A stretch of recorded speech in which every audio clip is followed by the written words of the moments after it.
สบายดีเพื่อนพี่ๆชาว YouTube มื้อนี้ ทั้ง เอ้ย หลา น้อย งเขา มื้อนี้ก็สาวๆพากันมากินมา ออกมากิน บ่ทัน มา เคยกิน ลา มาลอง มา ซิม ลา เบิ่ง ซุงซิง มาลาซิม มาลองซิมเบิ่ง ลองซิมอันนี้ห้านของเพิ่นห้านของเพิ่นก็ประมาณนี้ มันสิแซ่บบ่ แต่ซ่า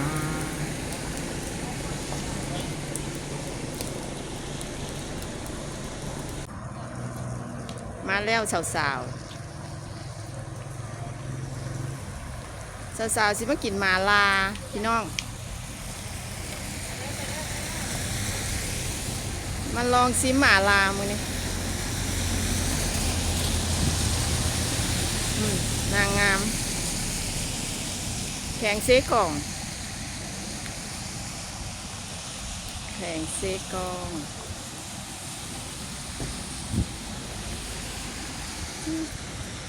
มาลองซิมเบิ่งเนาะว่าสิเป็นจังได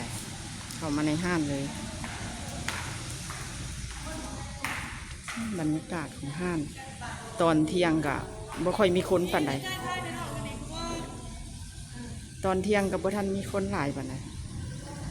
ส่วนใหญ่เขาจะเข้ามายำๆเลย อันนี้นางงามเพิ่นนางงามผู้สิจ่ายบ่จักนี่กระเป๋าบักใหญ่ถ่ายรูปเลยที่ว่าสาว มีแต่สาวๆมื้อนี้ ๆถ่ายยืนเป็นอย่าง บรรยากาศของห้าง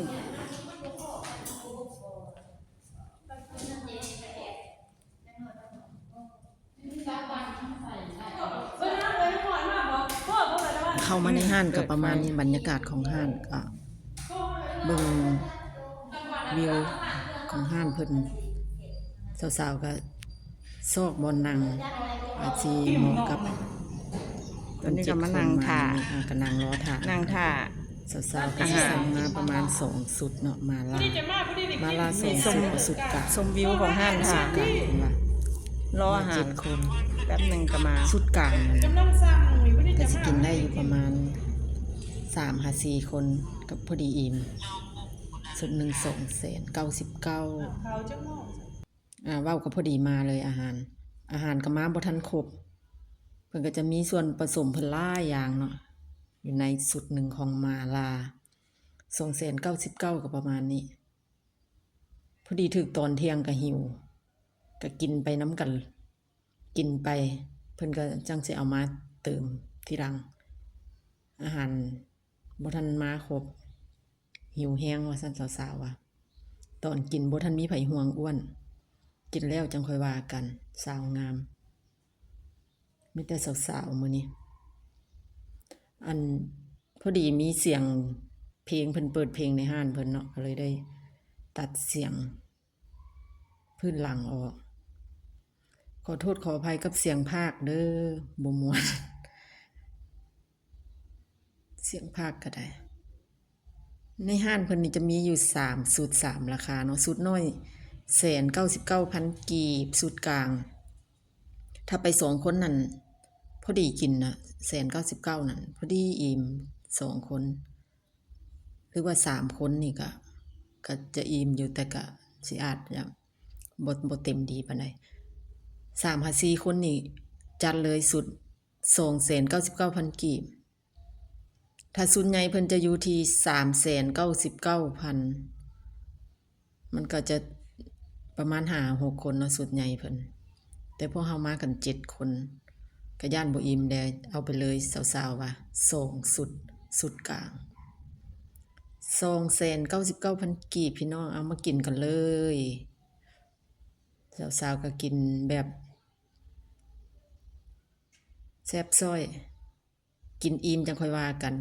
เรื่องของน้ำหนักไว้ทีหลังว่าซ่านนางงามรัศมีว่าตกท้องเป็นของเฮาอาหารเพิ่นก็เอามาเติมให้เรื่อยๆจนกว่าสิครบในสุดหนึ่งของเพิ่นเนาะเฮาก็บ่ได้มาแยกให้เบิ่งว่ามันมีอีหยังแน่เพราะว่า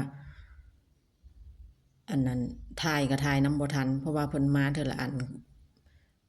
ผู้เพิ่นหิวเพิ่นก็หิว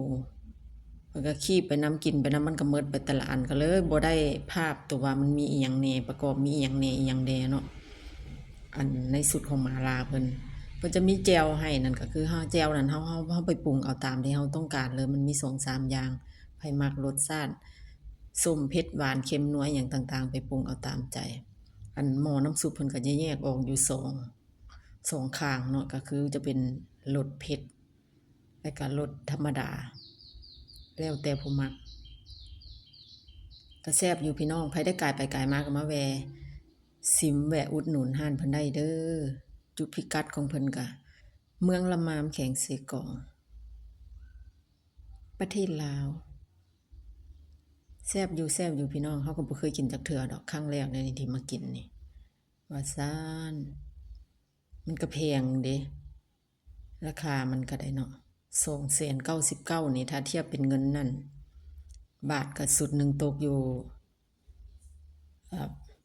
เกือบ500บาท กินประมาณ3-4 คน ถ้าคนกินหนักๆได้ก็บ่เต็มปานใดเนาะ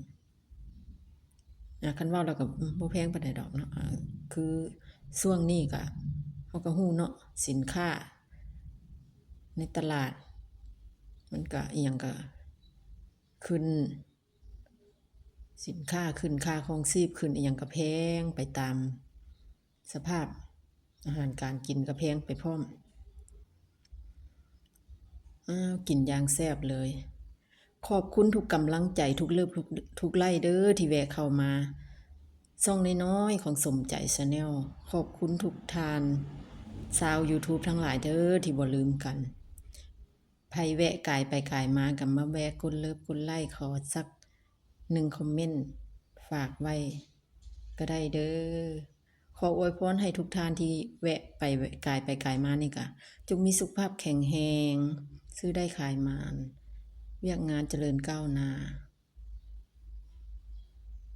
กันเด้อทุกคน เจอกันใหม่ในคลิปหน้าเด้อต่อไปเฮาก็สิเอาประมาณเอาเสียงดนตรีเย็นๆมาประกอบให้เพื่อนๆพี่ๆน้องๆเฮาได้ฟังผู้ที่เพิ่นอยู่นำเฮาเนาะผู้ที่เพิ่นอยู่เบิ่งคลิปเฮาจนจบเนาะขอบใจหลายๆเด้อ